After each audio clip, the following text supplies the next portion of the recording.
Welcome to Unashamed Unafraid, a show unashamed about sexual addiction recovery and unafraid of coming unto Christ for healing.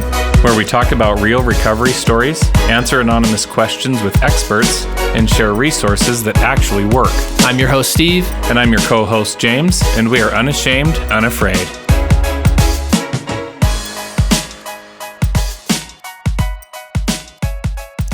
Don't mind me, guys. I'm just reading this really great book. What book is that, Steve? Oh, it's I just found it. My Body is a Gift from God by Sherie Christiansen. She's some therapist who I think knows how to talk to kids about sex. Awesome. We should have her on the show. That would be a great idea because we get this question all the time. How do you talk to kids? So if you are a longtime unashamed follower, we actually had Sherie on before for a anonymous Q&A. With my wife and Christy was on with us, and it was a cool episode. And so not only were we like, we need to have Sherie on for this episode, but then how many questions have we gotten from people about how to talk to kids? All the time. Lots. All the time. So Yep. We talked about how when we did a post with Dr. Moore on shame, we were like ashamed. That was like 3 years later that we did a post about actually talking about shame. This is one of those we're ashamed about. So, we're sorry. That's probably all we really have to say. We're sorry that we have not done this post earlier about how to talk to kids about sex, how to talk to your kids about sex. And, we also brought some of our sins to the table in this episode. So James and Chris, my kids are pretty young, so not a ton of things have happened yet. But you both were pretty transparent about some of the ways that you've parented this. Some things I sucked at. And some things you guys did well. Yeah.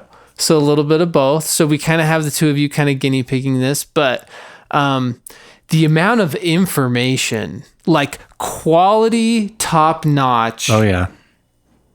Like there wasn't gold nuggets in this sucker. There was gold bars. The whole episode is a gold bar. Y'all are going to love it. So sometimes listening to audiobooks and podcasts, you know how you speed up the time to be like, I get what they're saying. I want to hear it. This is the one you slow down the time? This is the one you slow down the time. Yeah. Because there's so much to get in. So we want to do like 20 more episodes with Sherie to talk about doing this. Yeah. And so great therapist too, by the way. We were randomly at lunch with a guy a couple weeks ago. And we're like, how's it going? And he's like, I've had some bad therapists. But he's like, the therapist I have now is incredible. And we're like, oh, well, like, do tell. Who is this magical therapist that we need to meet? It's Sherie. Of course. Well, and Steve, this is important, for us to hear and for our listeners to hear, because I know that had I been able to have these conversations with my parents, I might not have struggled and fallen into the traps that I did sexually around. Or at least it could have gone a lot better. Yes, there could have been. It would have been great to have a resource as a young man. Yep. No, it could have changed the game. That's for sure. We hear that regret often, right?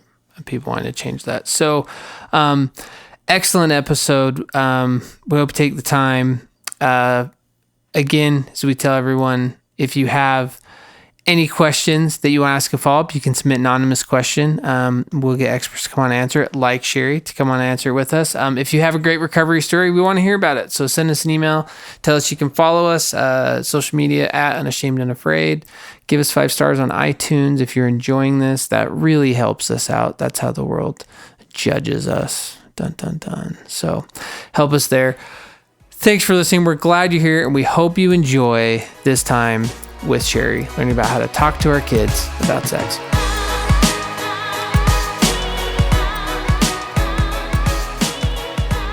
Steve, you're digging the music just a little too much right now. Always.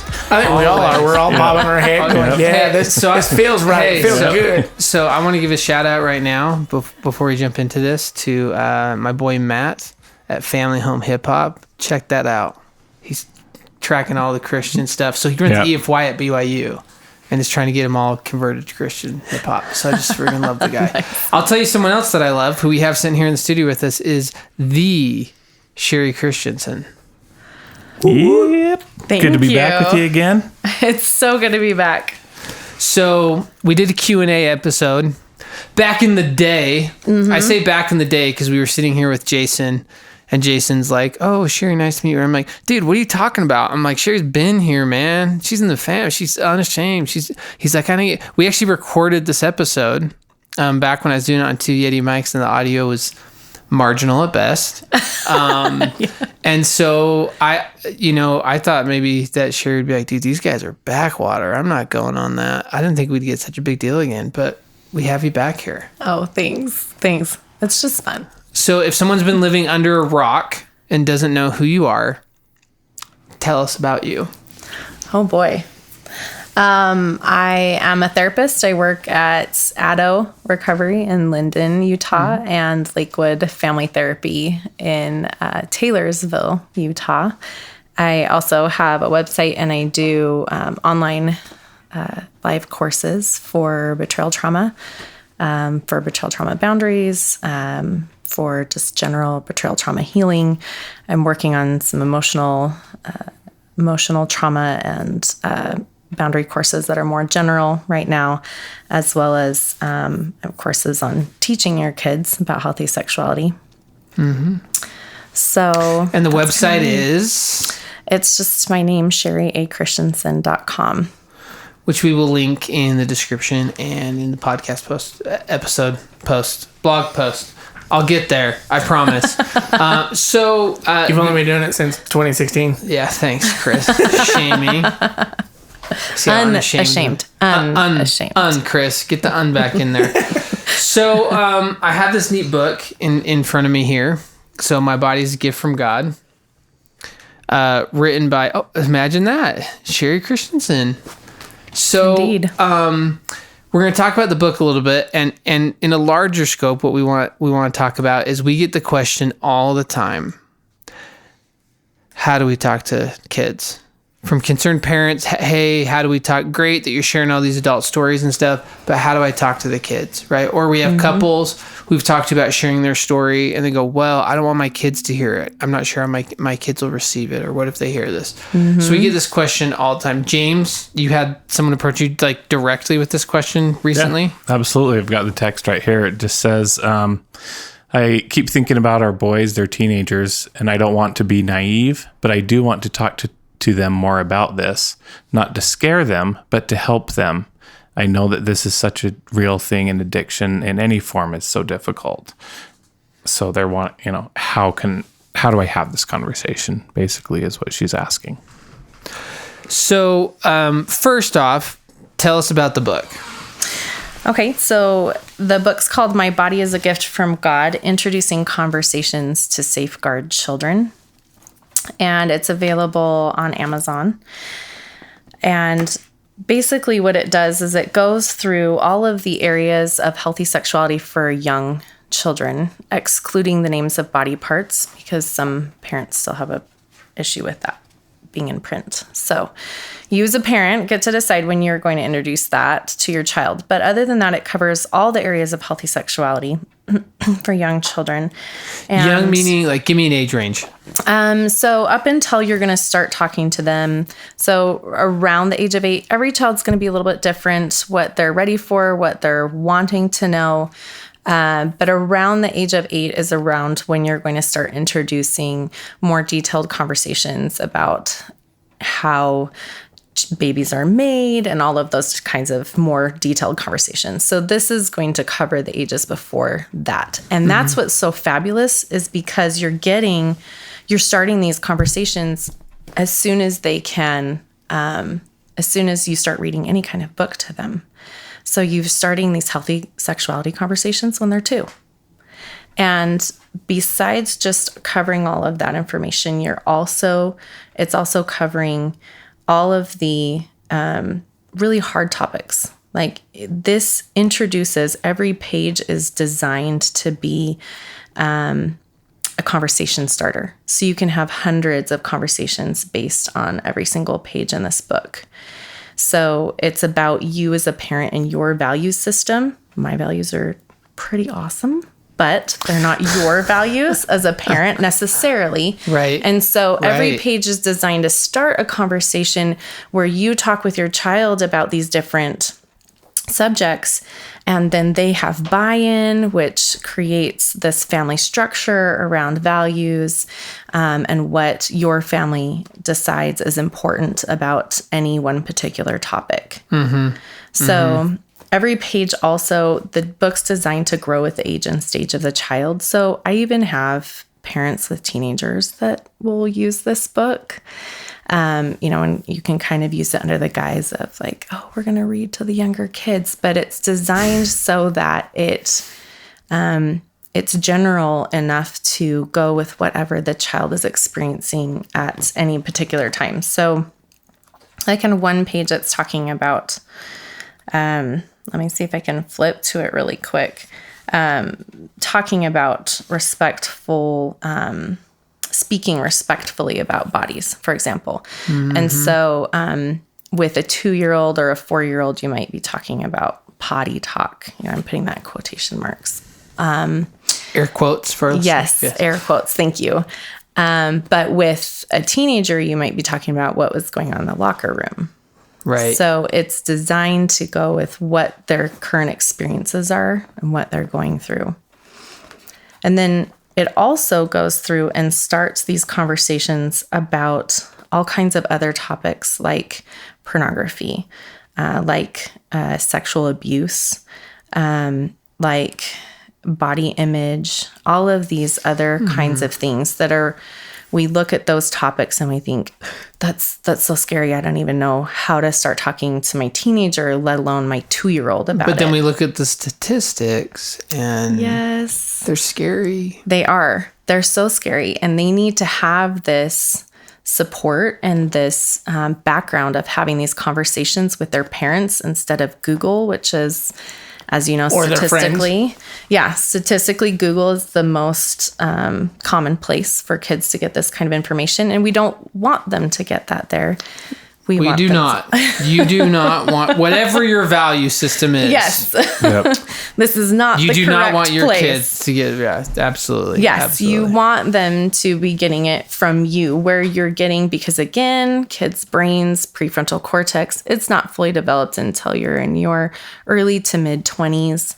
So their brains aren't fully developed. They're not even capable of processing the things that they get exposed to, or processing a lot of this stuff. So having these conversations where they feel safe enough to bounce these ideas off of their parents and have these conversations, it's critical. It's critical. But again, nobody knows how to talk about this. Nobody's parents talked to them about this. It was that's what's cool about that book is it allows them to be able to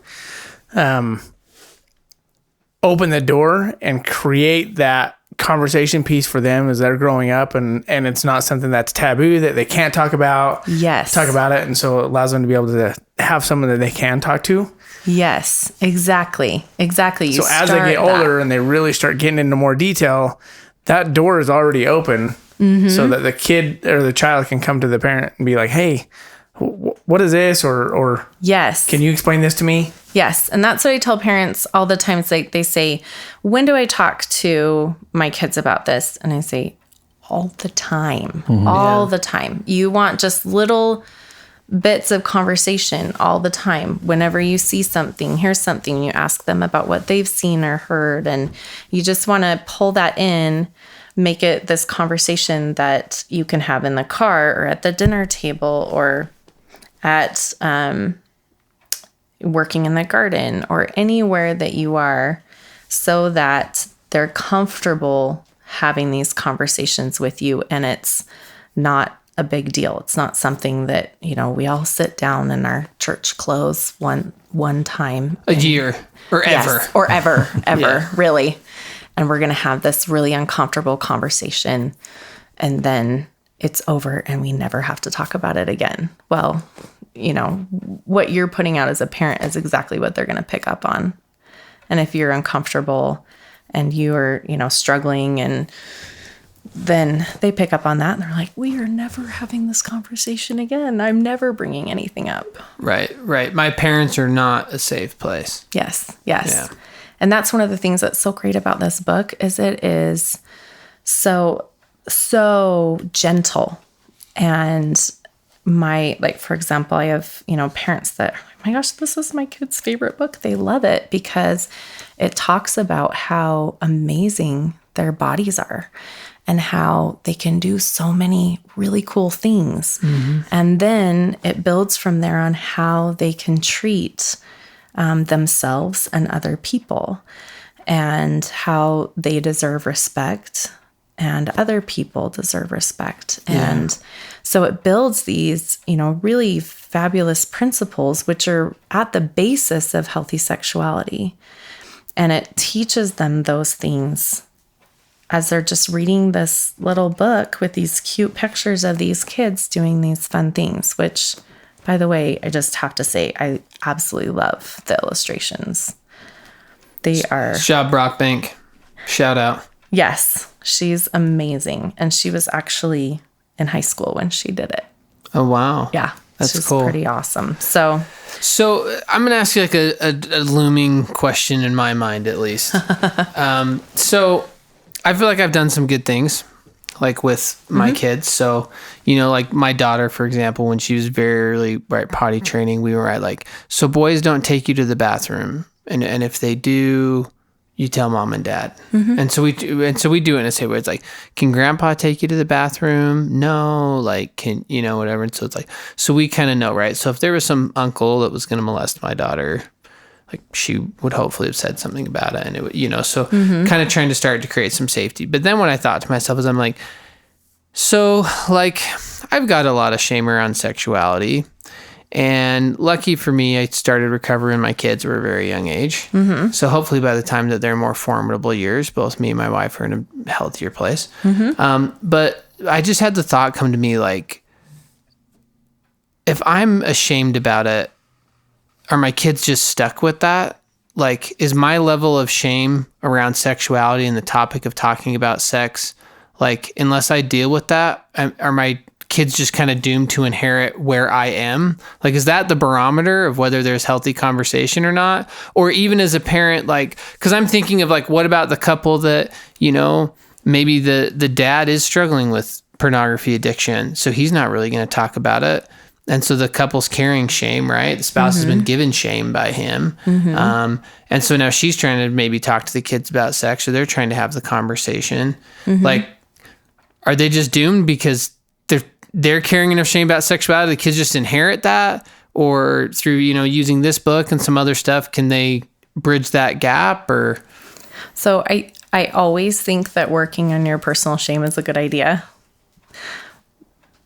But I think as you're doing these things and you are, planning ahead and talking it through and working through how I want to talk about this, you can, yes, bridge that gap. And you can get to a place where your kids feel comfortable talking about it as much as you are. I mean, it's what you're putting out in terms of your energy in your discussions with them. And even if you're feeling uncomfortable or you're not quite sure and you just, you're still kind of walking that line and figuring out what to say or how to say it, being open with them about it is going to work wonders. So what would that look like? So sometimes so if I was going to say this as a person, as a parent talking to a child, like sometimes I don't feel like I know all the answers, or sometimes I'm not quite sure how to say this in a very comfortable way. And sometimes that might feel a little awkward, but I really want to work with you on that. And just so you know, like, you can come talk to me and I really do want to answer your questions. Or if they bring something up and you just are kind of like a deer in the headlights, a really good way always to talk with your children is just to say, That is such a good question. I really want to answer that in a really good way, but I think I'm going to need to think about that for a little while. Can we talk about it and then set a time? Can we talk about it at dinner tonight or tomorrow morning or when I'm tucking you in bed? So, and then absolutely follow through with them on that. But it gives you a little bit of space to breathe. Get your thoughts together. Yes. And so you're not saying the wrong things or you're putting your shame into whatever you're talking about. Yes. So you've given us a great example of like, here's the principles of how you have the dialogue. Right. I think the next big question is like age appropriate. Where is age appropriate? You said a little bit earlier that you're like, depends on how the child is. And we know this, right? Yeah. Like, not all 5-year-olds are thinking or seeing the world the same way. Neither are all 15-year-olds or 18-year-olds, right? Yes. Like there's individual. So we're not like holding you to this, like this is gospel. At age 12, you say this. At age 14, you say that. But are there some kind of basic tenets or guidelines that you could give us like, hey, at this age? Because like I'm thinking in my mind, like if my kid is X old and I haven't talked about porn yet, like... You're in trouble. It's over. Yeah, I should be in trouble. Right. No, but like, so where maybe some of those lines, like if I'm raising children right now thinking, how do I do this? Like, what are some guidelines? Like, by this age, you should talk about this. By this age, you should talk about that. Yeah, absolutely. So there's different categories. Again, each child's going to be different. So you're going to look. There's some gray area. There is definitely some gray area. For example, one of my daughters is high functioning autistic. So is a completely different ball of wax. Even I talk to parents and they have twins, and one of them is just a lot more curious and interested, and the other one's really not. And so they're like, it's a little weird, but it's different. They're getting different information because of where they are with things. So from birth to age 2, you're talking about understanding and accepting their gender or learning about gender, developing close and loving relationships, reacting as a parent, reacting properly to children's discovery of their bodies. From ages 3 to 5, you're wanting to talk about modesty, privacy, respect for others. You start those conversations. You want to start at the most basic level with children. So that would be like if someone says, don't touch me, respect that. Right. So and give me a hug. I don't want to. And it's like, you don't have to hug somebody. Yes. You get to choose who touches you, and other people get to choose as well. So it's a healthy body principle. It's a lot of the healthy sexuality principles are healthy body principles. Right? Yeah. And healthy boundaries even. Right. Exactly. Yeah. Right. Exactly. Because we used to, with all my kids, I'm like, you need to go and give grandma and grandpa a hug. Yes. Yep. You can't leave until you give them a hug. And then I didn't realize until later that I'm like, oh, I'm not giving them the opportunity to choose who they hug or not. Yes. They're learning. Yes, exactly. Someone else tells me what I do with my body. Someone else tells me. And if you're not comfortable, if someone else, especially an authority figure, says that that's what should happen, that's just what happens anyway, even if you're not comfortable. And yeah, it's an unhealthy message, but everyone, that's how it was for just about everyone, right? We weren't taught that. And so the pattern comes down and we're all figuring it out. So yes. Also, if they start asking questions at that age, what you want to do is to start at the really, really basic information. They don't have oftentimes a large attention span for these kinds of things. So for example, when my oldest was 3, he came up to me when I was pregnant with my second or third, I don't remember what my ages of my kids are. And he said, well, Mom, how does the baby come out? And I kind of stopped for a second, it's still kind of like, okay, wait, how am I what information am I going to give him? And I just said, well, babies are born through a process called birth. Like, that's where I started, and I took a breath to keep going. And he was like, okay. And he just ran off because that's all he wanted to know was what it was called. And I'm sitting here thinking, okay, I've got to plan out this whole talk thing and go through all the details. Showing pictures. Yeah, right. But he just wanted to know what it was called. And so starting just very simply with very basic information is helpful. And that's always a good idea.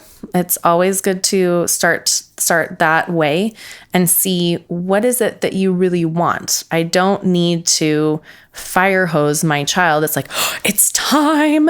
And, open the fire hose and they're just, going to drown in all the information that they didn't want. They just wanted to know basics. Yeah.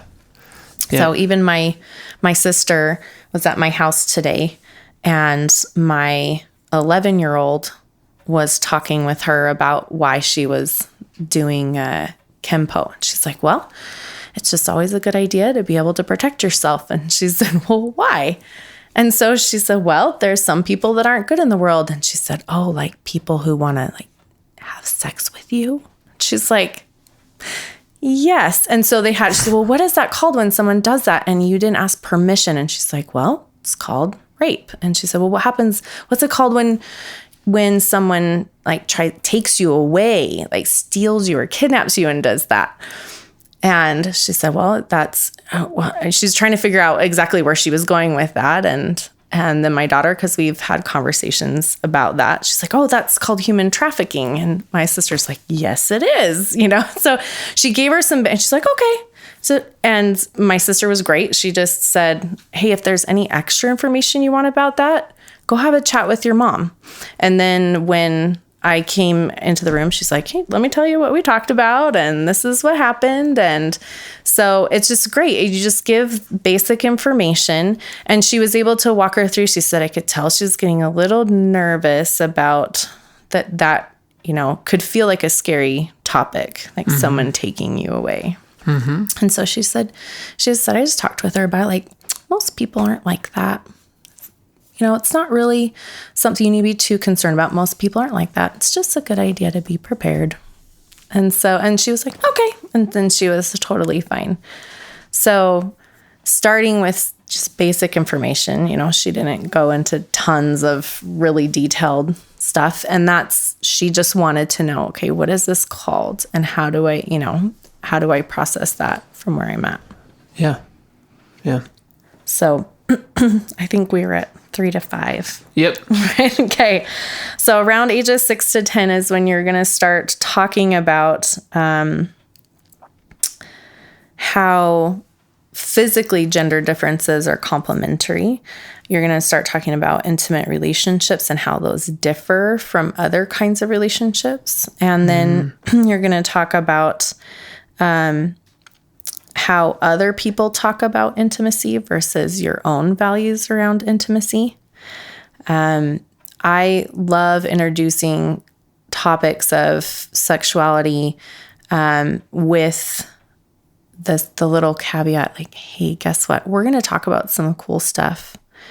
And a lot of other people don't even know some of the things that we're going to talk about, because we're talking about healthy sexuality, and the messages that they're going to get out there are so unhealthy, right? Correct. All over the place, right? You can't hardly, go anywhere without running into that. And so we talk about how you're going to know stuff that other people aren't going to know or aren't going to understand. And so when you see things, come and tell me. And then you talk with them about unhealthy messages that they're going to see. And then it's like, hey, when you notice these, come tell me about it. And then it's this cool thing that they have with you, like, oh, I know something cool.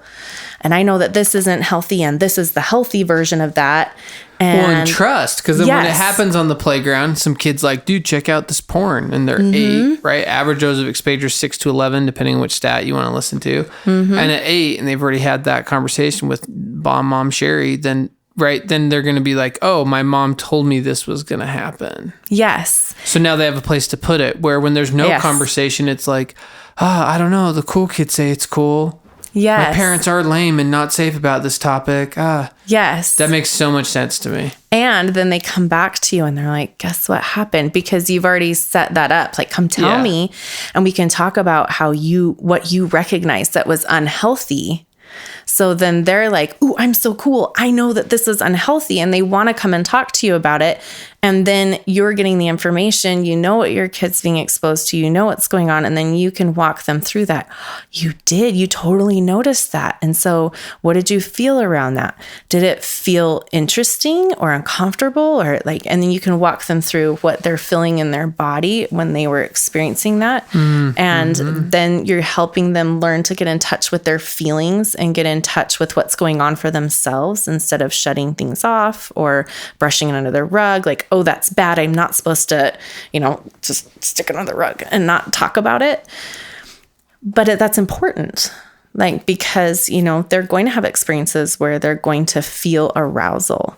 And that's an important conversation in and of itself. And that's, something we'll get to in a second when we get down our list a little further, is talking about that arousal space and how you talk to kids about what that is, because that's not bad.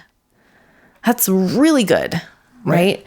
And we don't want kids to, I feel like in sort of a Christian space, we've got like the don't, and then there's nothing else. Arousal's bad. Yes. So all that goes in the don't category, but we don't talk about it, and we just kind of shove it under the rug, and we just, and then suddenly you're going to get married or you're going to have this really committed relationship, but that was bad. Yeah. And it's just kind of a mess. We've heard that story so many times on the podcast of people relating to that way, right? Or clients now and people, it's like how they were oriented around that. And it was like, if you feel aroused, bad. If you like sex, bad. That was the mess. Even if it wasn't spoken in words. Yes. That was the message. Yes. Yeah. So I have a question for you. So you're having all these conversations with your kids. Yeah. And it's obviously you're talking about important information, and something that my wife and I have done. I know Autumn said it numerous times, and I would always back her up. And she's like, and this is important information that you should not talk to your friends about. So I don't know if that's a good thing or a bad thing, or if it's like... It's just what Chris and Autumn did, but that's he wants to know now. I'm like, did we do it right? Did we totally mess up everything? They're older now, but it's too late now. It's all over. But maybe future children. But it's like, are we creating that shame that, hey, they have this information, but hey, don't talk about this to anybody else? So there's a couple of camps around that. Some people don't really want their kids running around saying names of body parts and scream, and being that kid that talks about, but I don't think but they're all talking about it. Yeah. I don't think that that's a bad thing to be the one that's coming forward with the healthy messages. I think that's sort of a more of a Christian-based idea that, okay, we're going to tell you this stuff, but don't necessarily talk about it. So I think it's pretty widespread. I think it's great when my 14-year-old can talk to his friends about it and is just like, oh no, this and that. And he loves his, I have a Porn Kills Love t-shirt that I got from Fight the New Drug. Yep. I think we all need one of those too. Yeah, I need to get a new one because I just... You're assuming that some of us don't already have one, Chris. I don't have one. And we need Unashamed and Afraid t-shirts as well. Hey, hook me up with one of those when you get those coming out. But he loves that. He's like, Mom, that is so true. And he's willing to talk with, he's like, I think my friends know that you're a therapist because they always are coming to me with these questions. But then he's coming to me for more. And we're end up having more conversations because he's like, okay, so how do I say this? Or, how do I bring that up? So if you'd done that before, I wouldn't, shame you for it. But I think you blew it, Chris. I don't necessarily. Crap, I knew it. I think it's a good thing that we have kids that are educated and are willing to say what's what's truth and what's healthy and all of those things and can stand up for that. I will say the good thing that came out about it is having those conversations with our kids later as they got older.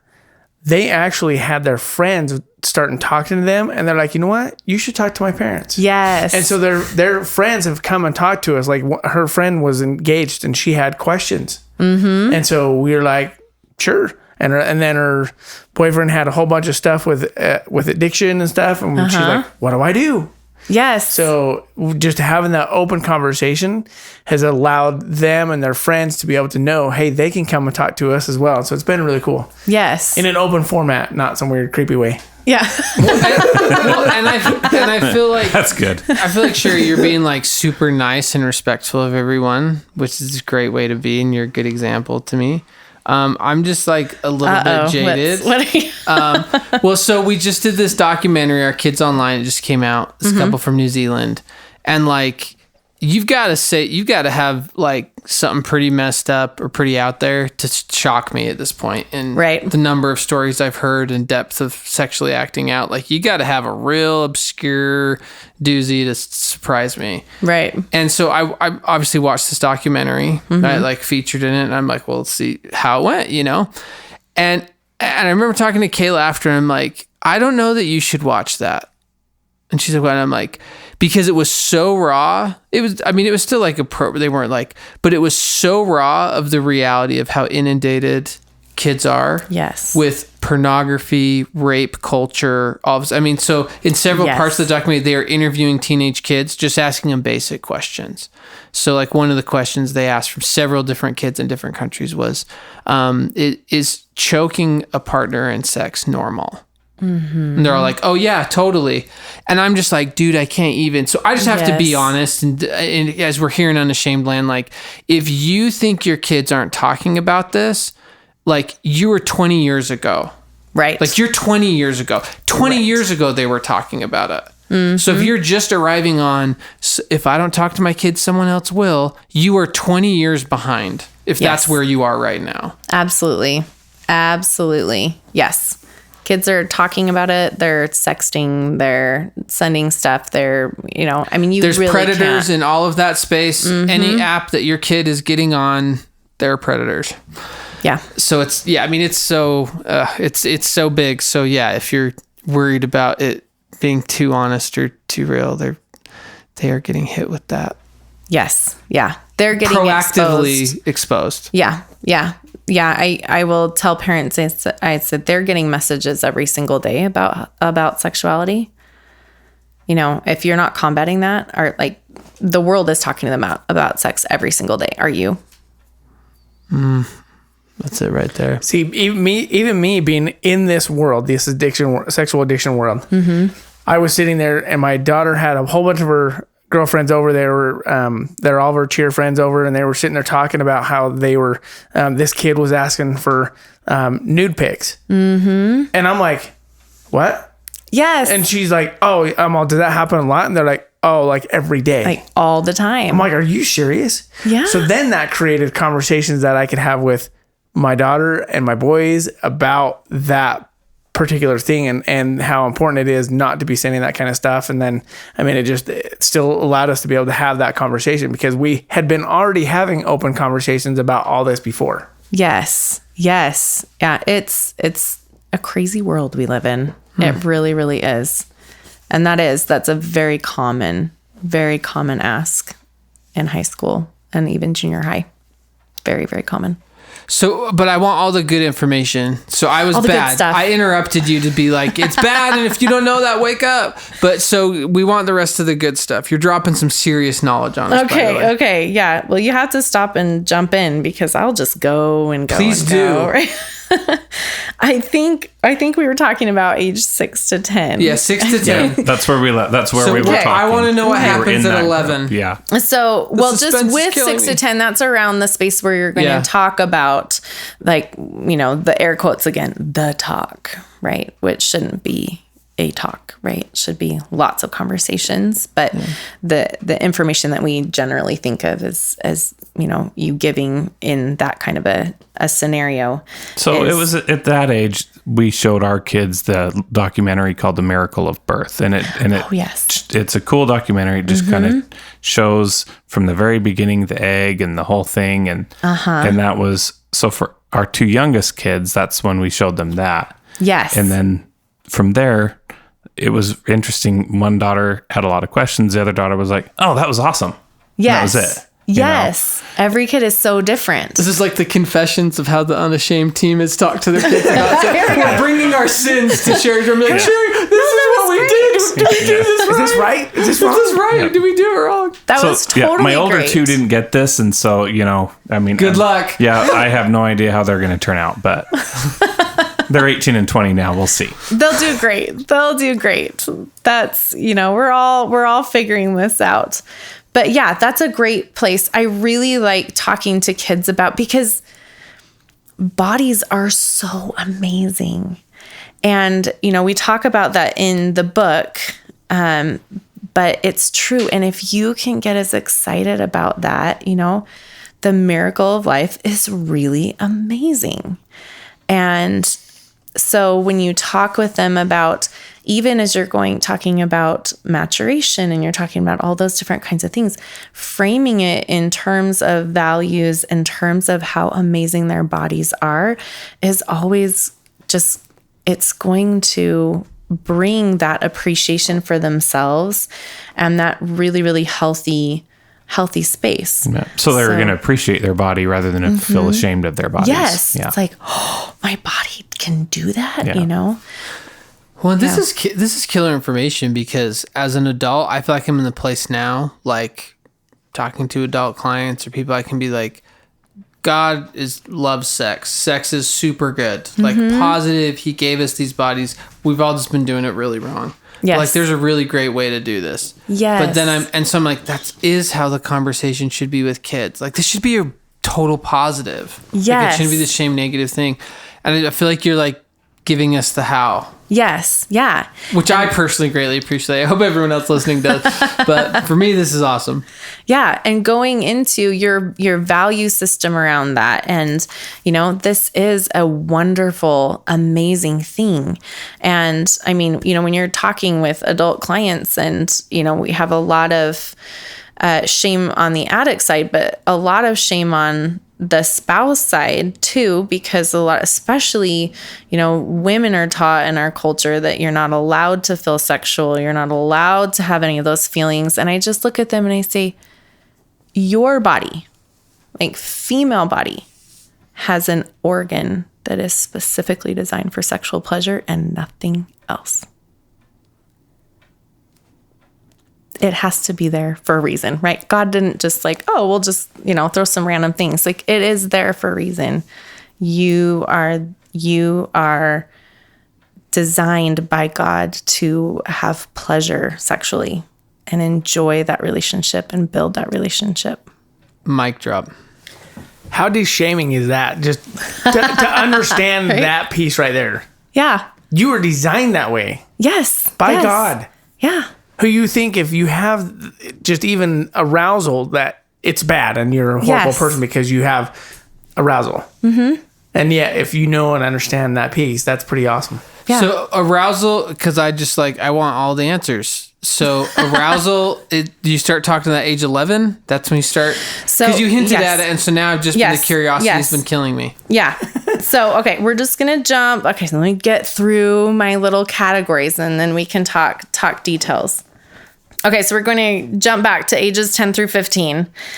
And in that age group, you're going to talk about body processes being good and normal.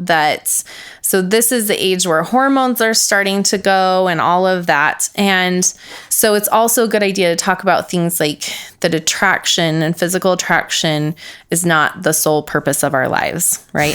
So because you get really caught up at that, right? At that age. Especially at that age. Yeah. Oh, I totally. think, okay, so I just have to just jump for a minute to like the Twilight books. Like, oh my goodness, right? That's all about a teenage girl being so obsessed with attraction in someone else that she is willing to give up literally her entire life, her family, her everything. You know, it's just, those are the I just let my daughter read messages. those. She's 14. Great. You have such a wonderful opportunity now to have those conversations with her. Okay, great. See, you can't do this wrong. Like, these are, you know, I read all of them. You know how you read all those? We did. It's completely wrong. Yes. Right? We just met with Sherie. The way that... This book's for little kids, but we have to read it because we missed some stuff. The way that Bella felt about these boys, that's not the whole purpose of life. Yes. Yeah.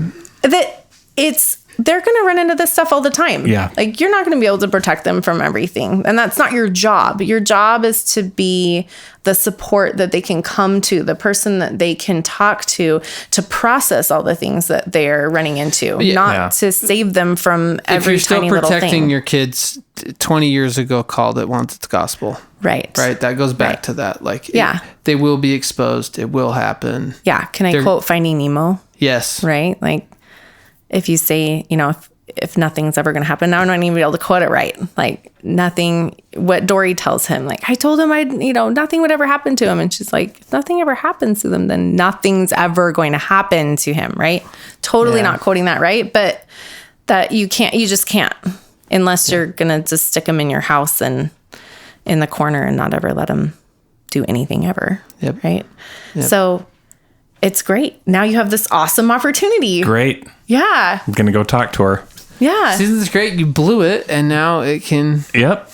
That's always the way it is, right? You just turn it around, and we keep joking about it. And I'm joking with these guys because, and everyone's probably like, you guys are ashamed. I'm like, we're not, but I feel like as parents, this is the conversation we need to have because you're not going to do it perfect. No. And if you're approaching it that you're too ashamed to talk about how you have shame around this and you might have done it wrong, if you're hiding on that, you're not going to get to where you need to be. And here's the great thing. You just be open with your kids about that too.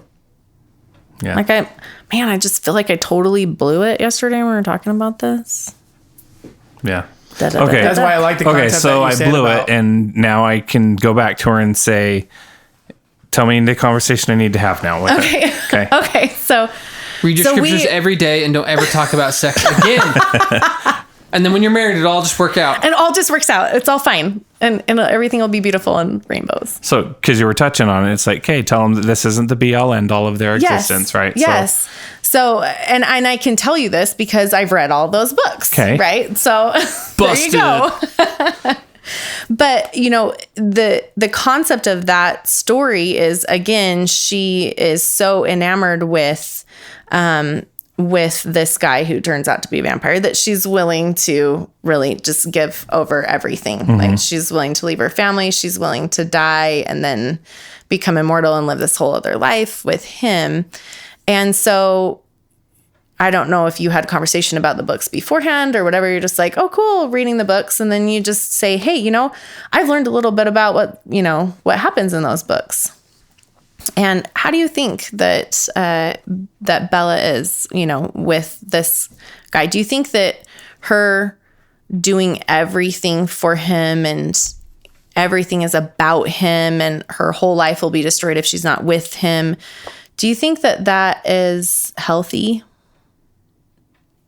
And just get her input on it. Or, you know, you don't even have to give her that much detail. Like, how do you see their relationship? And then just, you know, you can kind of pull out some little pieces. Like, you know, I've seen the movies or I, you know, read the books and it seems like this is happening. It seems like she's really putting her entire life around this one person. Mm-hmm. Do you think that is a healthy space to be in? And I don't want to like disparage those, you know, books. No, or but whatever, the point is it's like, then my daughter's like, well, isn't that what like it's going to be like when we get married someday? And then you can have these fabulous conversations about being a whole person. Right. Right. One of my favorite people, Soraya Hoffman, she's a yoga therapist at Addo. And she calls it being a whole pizza, where you're a whole person in of yourselves. You're not constantly handing out pieces of your pizza to people to get them to like you and to get them to be in your life. And like, oh, I'm not whole, so I need pieces of your pizza. Right. It's this concept of being grounded and centered in yourself, which we don't talk about. I run through, this is part of my betrayal trauma healing course, as I go into a lot of detail with women about this is you need to rediscover how to be you in a whole place. If you're out there trying to get other people to do things or work with them to, try to walk on eggshells or whatever so that they'll like you and they want to be with you and all of that, it's, that's not a healthy place to be. The place to be is in that grounded, very centered place where you are a whole person and you don't need anyone else.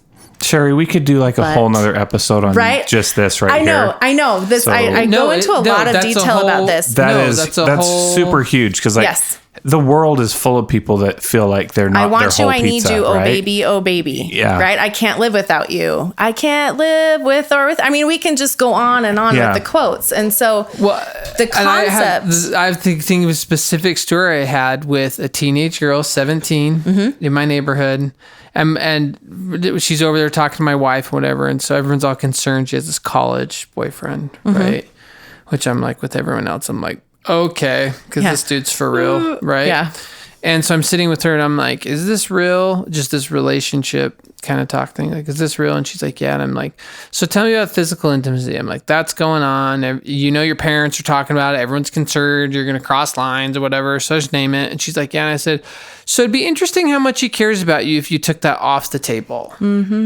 So what if you just said to him, like, making out, the cuddling, holding hands, like, I just want to tone this all back for just like a couple of weeks. Yeah. Still want a relationship with you. I want to hang out, whatever. I said, what would happen? And she's like, oh, I think for sure you would break up with me. Yep. And so I'm just like, I hope that you're seeing this. Yes. Yes. That, like, to your point, that it's like, it's part of that. But we have all these experiences with media and all. It's the Educate and Empower Kids lady. I forgot her name. I heard her speak. She talks about Christine about deconstructing the images. And she's like, whether it's Twilight or a movie or whatever, you have an opportunity to be like, does that seem real? Yeah. Like, are they trying to sell me something? Like, what does this look like? Is that what you're saying? Am I understanding it? Absolutely. Absolutely. You want to take every single one of those opportunities you can. And, even like I remember when I was little, we would be watching, just watching TV and the commercials would come on. My mom would be like, what are they trying to tell you here? What are they trying to tell you here? And, we'd roll our eyes and be like, Mom, I guess, okay, if you drink beer, you'll be super popular and all the girls will like you, and we'd roll our eyes, but we could tell you what the messages were. And, she would talk to us about it.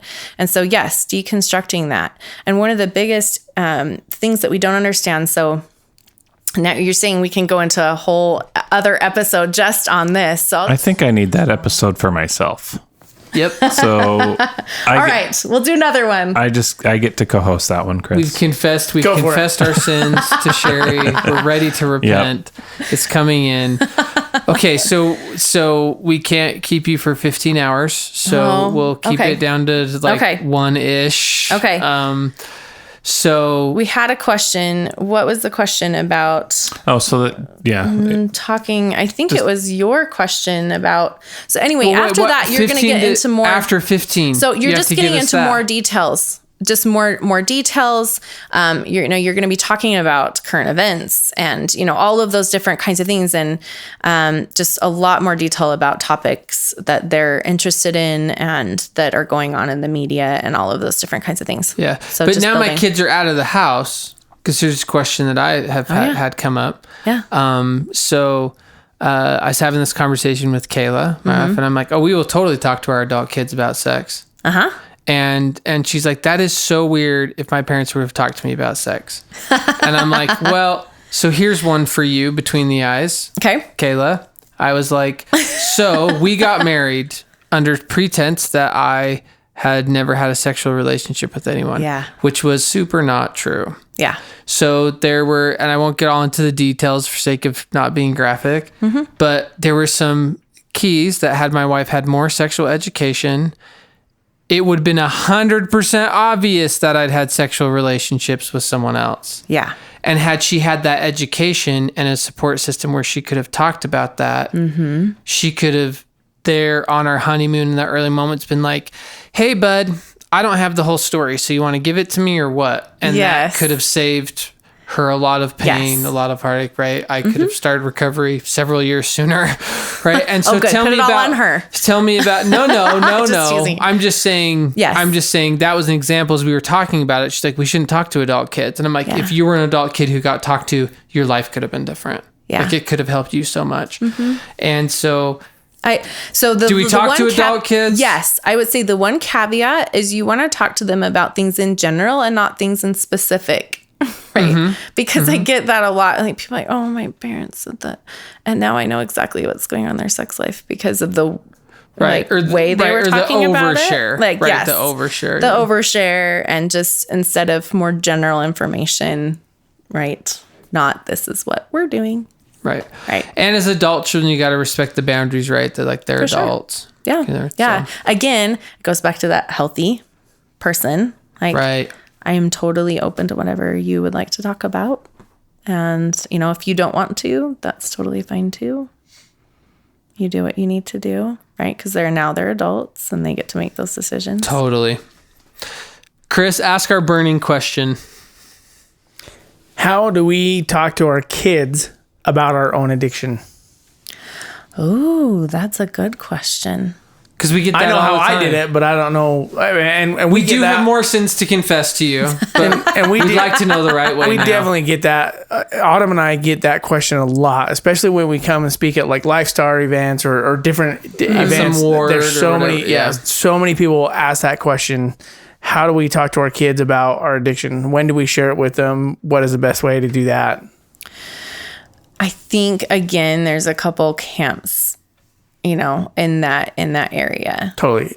Age appropriateness. And just give us the truth, Sherie. No, I was just going to say, if you're not in a very good place with things, it can make things messy. So, but if you're working and you're working together as a couple, you're working, through things individually, both of you, then it can be a really, really healthy thing, right? Well, you should never use the kids, right? Which I think is what you're alluding to. I should never confide in my kid and say, here, child, hold my marriage problems. Right. That is always a big no. Yes. So I don't go to my kid and go, hey, I'm sleeping in the basement because of this, this, and this. This is where me and your mom are at. And so if I put my kid in our marriage, if I have them be my therapist, my support, I'm like in way big boundary fail as a parent. Right? Doesn't matter how old So I just want to asterisk, wherever like at no age is that appropriate. Like your kid is not responsible to even have a semblance of holding your problems. Yes. They are not your support system. Yeah. So yes, motive for talking about it. But, it can be really healthy to be able to talk. And even if you say you aren't an addict, and you're just kind of going through, or, maybe this is the spouse talking about, everybody's been exposed. So one of the things I like to do in, Christian circles is I'll talk about like, you can talk about King David, he's a king and he got exposed to stuff inadvertently. And then it was what he chose to do with that. And, to talk, and that's really helpful when you're talking with them about, being exposed and the difference between exposure and the choice that you make in that next second. And that getting exposed is never something that you did wrong. Right. And then the choice that you made can lead you down some different paths over there right after. And so, but King David got exposed. You look at Joseph of Egypt, like, these are, you're looking at prophets, you're looking at kings.